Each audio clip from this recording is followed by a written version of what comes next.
자, 이번 시간은 도시개발 사업의 이제 시행 방식, 사업 방식에 대해서 한번 살펴볼 텐데요. 자, 목차는 이제 환지 수용 또는 사용 방식, 환지 방식이 어떤 것인가에 대해서 한번 보죠. 자, 도시개발 사업의 방식의 종류는 전면 매수, 즉 사용 및 수용 방식이 있고요. 환지 방식, 그리고 그에 따른 이제 사업 방식 비교 등에 대해서 한번 보도록 하죠.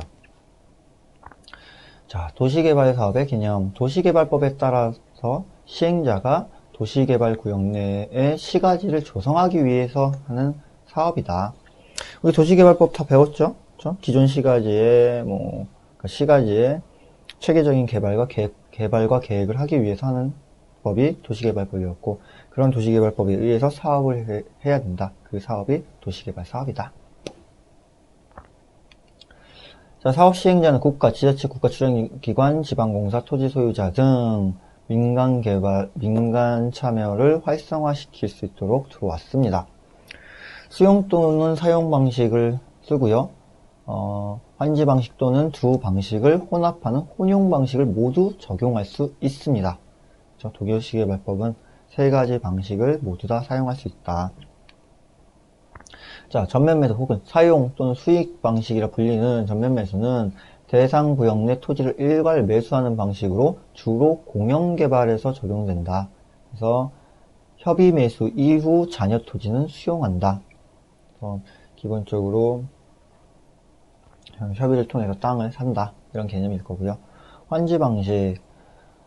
대상 구역 내 토지에 대한 감보를 통해서 사업 시행 및 사업 완료 후 남은 토지에 대해서 토지 소유자에게 환지하겠다. 자, 감보라는 용어 나왔네요. 감보. 기본적으로 환지 계획을 수립함에 있어서 그 땅을 돌려줘야 되는데 똑같이 돌려줄 수는 없다는 거죠. 그렇죠? 아무래도 토지의 일정 부분을 감소시켜야 되는 감보라는 게 나왔고요. 적용을 본다면 조합 및 토지 소유자에 의해서 시행된다. 혼용 방식, 사용 및 수용 방식과 환지 방식의 장점을 절충하고자 하는 이론적인 방식이다. 이론적 방식이라고 하지만 기본적으로 이제 토지의 규모, 면적을 가지고 일정 부분은 전면 매수를, 일정 부분은 환지 방식을 채택해서 진행하는 게 혼용 방식이다. 자, 이제 기본적으로 법에 따라서 이제 세 가지 모두 다 진행할 수 있고요. 자, 수용 또는 사용 방식. 당해 주택 건설에 필요한 택지 등을 집단적으로 조성 또는 공급이 필요한 경우 택지의 집단적인 조성 및 공급을 위하여 전면 매수 및 조성 후 분양한다. 그러니까 땅 한 번에 다 사서 판다 이거겠죠.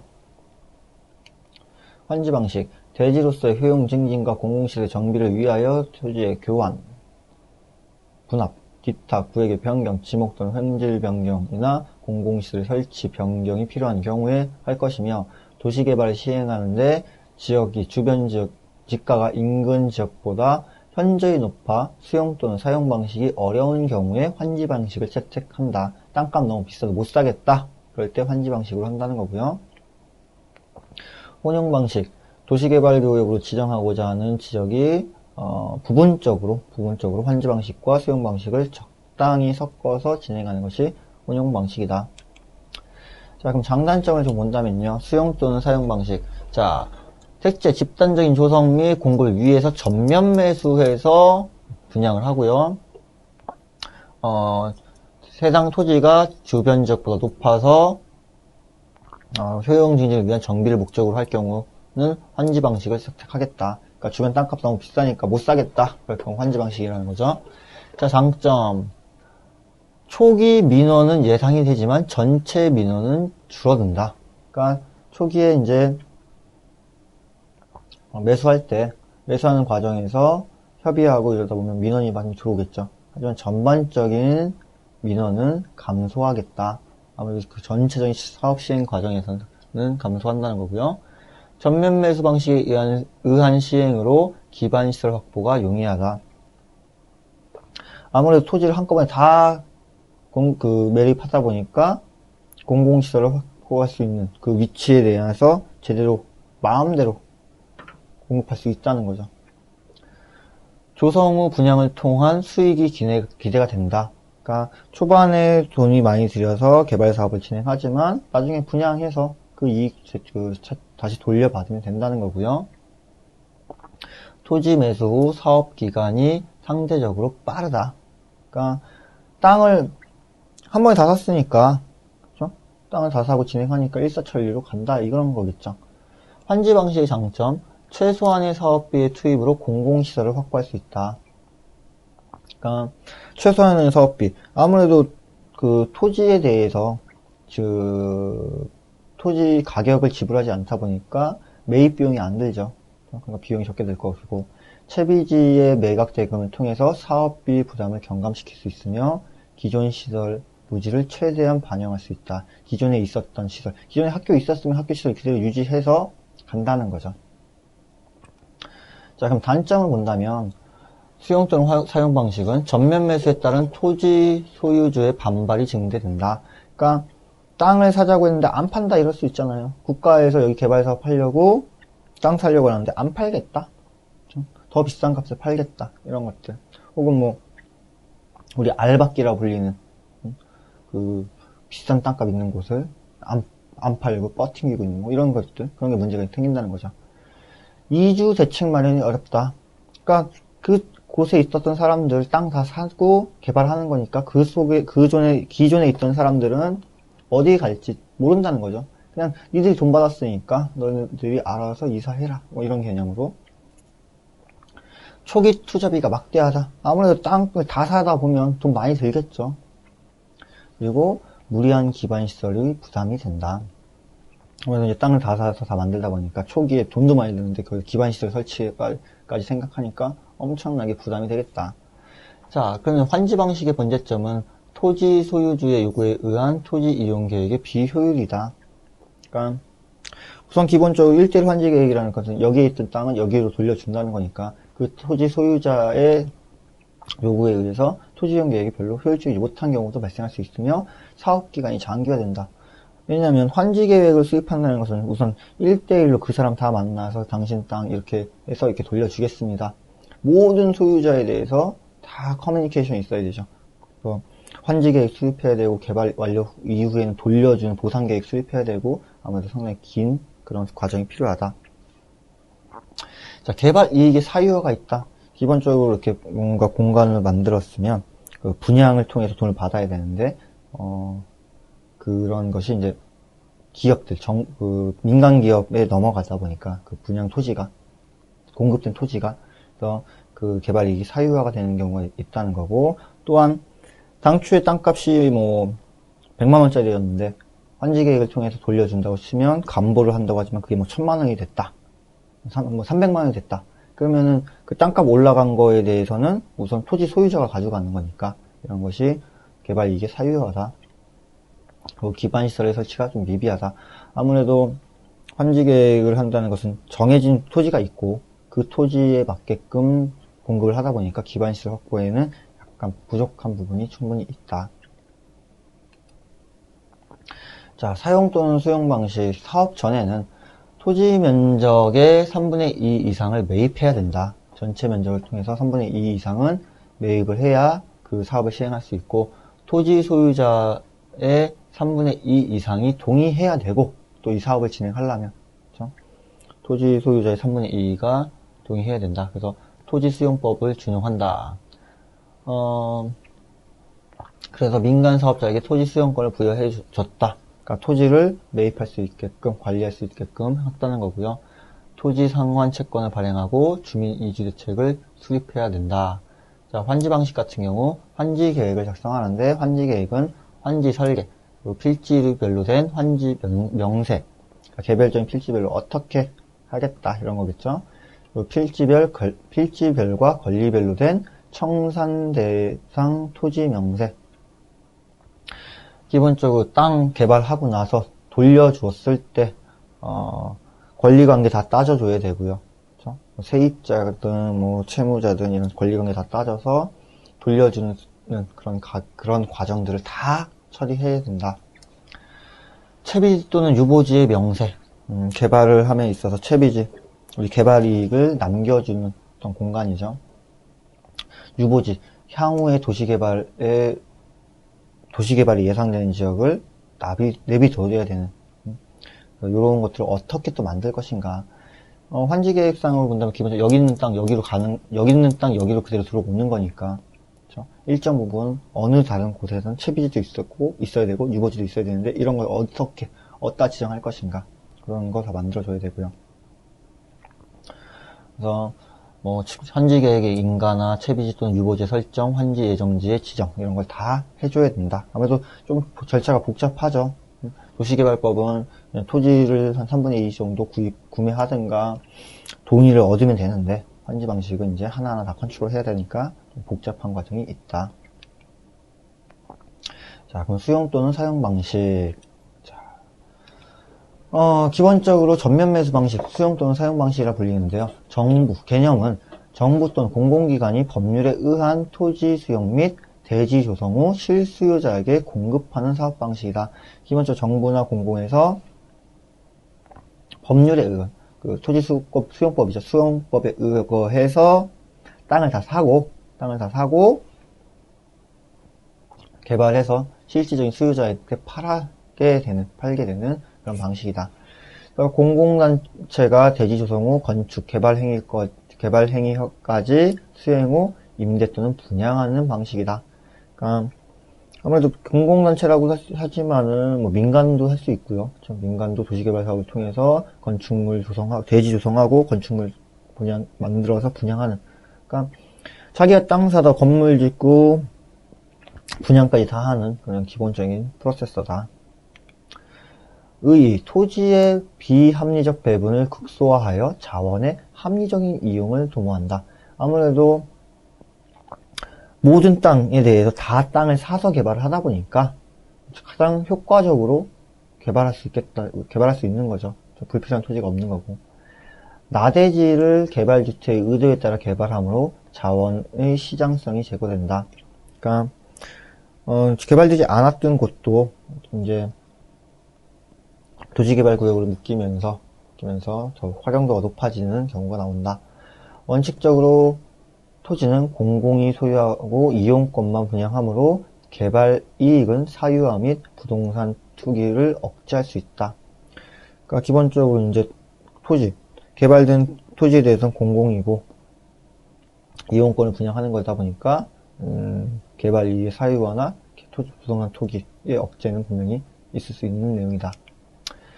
그래서 우리나라 같은 경우 공업단지는 보면 포항과 창원, 구미 등이 도시개발 사업을 진행됐고 공업기지의 배후도시로 여천과 창원이 배후도시로 만들어졌고요. 서울의 인구 분산 목적으로 만들어진 과천, 안산, 분당 등의 신도시에서 사용 또는 수용 방식을 통해, 그러니까 신도시 개발하면 보상을 통해서, 그래서 신도시 개발하면 떼부자 됐다, 졸부됐다 이런 얘기 나오잖아요. 그런 부분들 생각해주면 되겠다. 도심 인구 분산 및 대단위 주거지 개발, 즉 목동이나 여의도, 상계동 같은 곳들이 다 도시개발 사업으로 진행이 됐었다. 특수 거점 도시인 동해시나 대덕연구단지도 도시개발 사업으로 진행된 사례가 된다. 그래서 이런 것들은 다 국가에서 매입했고 분양하게 되는 과정이 있었습니다. 자, 문제점을 본다면 도시 재정에 막대한 부담을 준다. 그래서 토지 매입 과정에서 재정을 소요하는 좀 부담감이 있고요. 토지 소유자의 반발의 우려가 있다.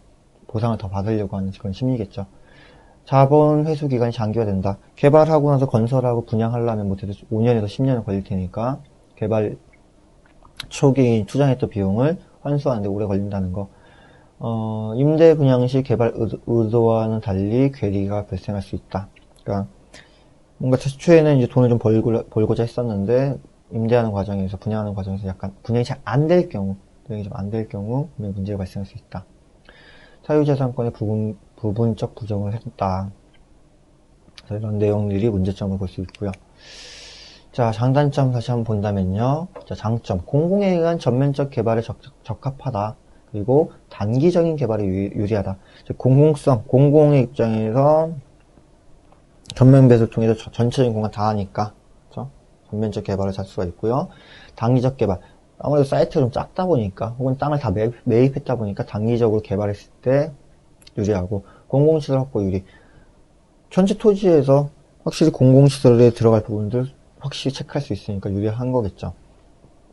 그리고 불로소득의 사유화 방지할 수 있고, 단점으로 본다면 사유재산권의 침해가 우려가 된다. 그리고 지역 커뮤니티가 와해가 된다. 기존의 그 사이트 내에서 거주하고 있던 사람들 다 이사가고 새로운 주거지가 만들어지는 거잖아요. 그렇죠? 그러니까 뭐 간단한 예로 신도시 만들면 일산 신도시 같은 경우 과거에 농사짓고 뭐 이렇게 있었던 그런 마을들이 다 없어지고 새로운 동네가 생기는 거니까 기존 커뮤니티는 없어질 것이고 초기에 이제 사업비가 과다하다는 문제점이 있다.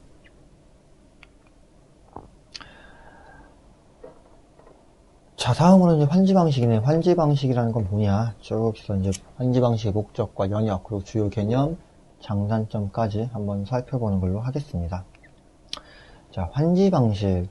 해당 토지의 지가가 주변 지역보다 높거나 대지의 효용 증진을 위한 정비 목적으로 할 경우 시행한다.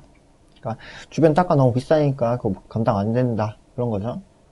미개발된 시가지나 농지를 택지로 조성하기 위하여 공공시설의 설치, 변경 또는 토지의 교환, 분할, 구획 변경, 형질 변경 등을 가하는 도시개발 사업으로서 환지나 감보를 수반한다. 그렇죠? 기본적으로 도시개발 사업법에 의한 방식인데요. 환지나 감보라는 개념을 통해서 들어와야 된다. 자, 환지의 목적, 저렴한 토지 투자 비용에 의한 도시개발이다. 아무래도 환지계획만 수립한다면 초기에 도시개발법에서 도시개발의 전면 매수 방식을 채택한다면 초기 그 땅 다 사야 되잖아요. 얘는 땅 안 사도 되니까 비용은 저렴할 것이고 도시 전체로 본 시가지 확장에 질서를 부여한다.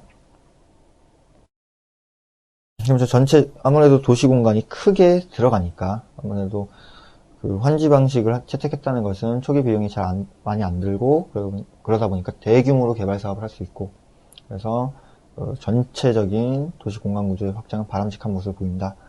새로이 형성되는 시가지에서는 공공시설 용지를 사전에 확보해야 되는 것이 기본적인 목적으로서 만들어지고 있고요. 우선 뭐 독일의 프랑크푸르트에서 아디키스 시장이 아디키스법을 제정해서 만들어졌다. 그러니까 이제 1903년도에 독일에서 최초 시작되었던 그 개발 방식이다. 우리나라는 일본을 거쳐서 도입됐고 1934년 나진시에 최초 시행됐다. 우리 도시개발법의 영역 중에서 조선시가지 계획령이 있었죠. 조선시가지 계획령에 의한 토지구역 정리사업이었고 환지 방식으로 시행됐었다. 자, 기본적으로 주요 개념을 본다면 환지에는 정환지, 비환지, 입치환지, 집단환지라는 개념이 있을 겁니다. 정환지는 그대로 발을 정자겠죠. 그대로 돌려주는 환지고 비환지, 정환지라는 건 여기에 땅이 있었으면 여기로 돌려주는 1대1 원칙으로 돌려주는 거고요. 비환지라는 것은 내 땅이 여기 있었는데 옆으로 돌려주는 거죠. 왜? 여기다 뭐 내 원래 땅에다가 도로가 들어왔다. 내 땅 못 가져가니까 그렇죠? 다른 곳에 돌려주는 게 비환지고 입치환지 그냥 토지 소유자였었는데 땅값이나 이런 거 다 고려해서 건물로 분양해 주는 거. 그러니까 아파트 같은 경우 아파트에 사는 거 입체적인 거잖아요. 그래서 아파트에 살게 해주겠다. 이런 게 입체환지고 집단환지. 집단적으로 조합을 통해서 하든가 이렇게 돌려주는 것이 있다. 약간 이제 개념들이 조금씩 달라지는 거. 주요 개념들 이제 나중에 다시 한번 용어 정리가 나올 거예요. 그때 다시 한번 보고요. 감보. 연도 감보 마이너스 이제 면적식이다. 그래서 감보라는 간단하게 깎이는 양이죠. 깎이는 양. 무조건 100평 있다고 해서 100평 돌려줄 수 없잖아요. 100평 중에서 사업 시행자의 이익도 있어야 되고 기반시설 설치에 따른 비용도 들어가야 되고 그런 거 다 그런 거 다 빼는 과정이 감보다. 감보 면적, 뺀 면적들은 채비지나 보류지나 공공시설 부담 면적으로 편입된다. 그러니까 100에서 감보하는 거죠. 감보. 깎아내는 거죠. 그럼 깎아낸 땅은 어떻게 하겠다? 채비지, 보류지, 공공시설 용지로 편입시키겠다. 자, 환지 비율은요, 간보율 혹은 공공시설 부담률로 따지는 것이고요. 환지율이 뭐 80%다, 70%다, 100%인 경우는 없겠고요. 이런 사업에 따라서, 사업의 특성에 따라서 환지 비율은 달라진다. 환지 처분, 그래서 적응 환지, 뭐 증환지, 감환지 이렇게 있겠죠. 증환지라는 건 뭐예요? 환지 계획을 통해서 뭐 땅을 늘려주는 경우도 있다는 거고, 그렇죠? 감환지 줄여준다는 것도 있다는 거고 그런 개념이고요. 환지 설계는 면적식과 평가식과 절충식이 있다. 그러니까 환지를 설계하는데 면적식, 면적 기준으로 100평이었으면 100평으로 가라. 평가식, 가격 평가죠. 이 땅이 평당 얼마였으면 평당 얼마로 바뀌었으니까 그 가격에 맞게끔 해주겠다. 절충식, 이 두 가지 섞어준다는 거죠. 면적 기준도 해보고 가격, 평가, 가격을 매겨서도 해보고. 그래서 환지라는 개념이 이렇게 진행된다는 거 알아두시고요. 자, 장단점을 다시 한번 보겠습니다. 자, 환지 방식의 장점. 최소한의 사업비 투지로 공공시설 확보를 용이할 수 있으며 지역 커뮤니티를 존속시킬 수 있다. 왜? 그 땅에 있던 거 그 위로 다시 돌아가니까. 그 사업 간 주민 의견의 반영이 용이하고 채비지 매각 등을 통해서 사업 부담비의 경감이 있다. 단점을 본다면 개발 이익의 사유화 및 분배의 불공평이 있다. 그러니까 개발하고 나면 분명 땅값 올라가는 거고 그 땅값은 그 소유자가 가져가는 거니까 사유화 되겠죠. 자, 배분의 불공평성. 당초에 둘 다 개발 제대로 안 됐을 때는 땅값이 다 저렴했는데 도로가 내 집 앞으로 지나가요. 그럼 땅값 더 올라가겠죠. 그러면 그런 거 따진다면은 도로 바로 근접한 그 사람과 그렇지 않은 사람은 분명히 불공평하다. 그리고 공공시설 확보율이 저하되고 있고 일정 규모 이하의 소유자에게는 불리하다. 아무래도 돌려받을 양이 별로 없다면, 환지할 양이 별로 없다면 불리하겠죠. 사업 잉여금의 부정처리 및 불합리한 채비지 매각도 문제가 된다. 채비지라는 것이 그 사업 시행자가 자기의 개발 이익을 위해서 남겨두는 장소인데요. 불합리한 채비지 매각. 그러니까 기본적으로 개발 사업 했을 때 지가가 비싼 뭐 상업지역 같은 경우 이런 곳을 채비지로 만든단 말이죠.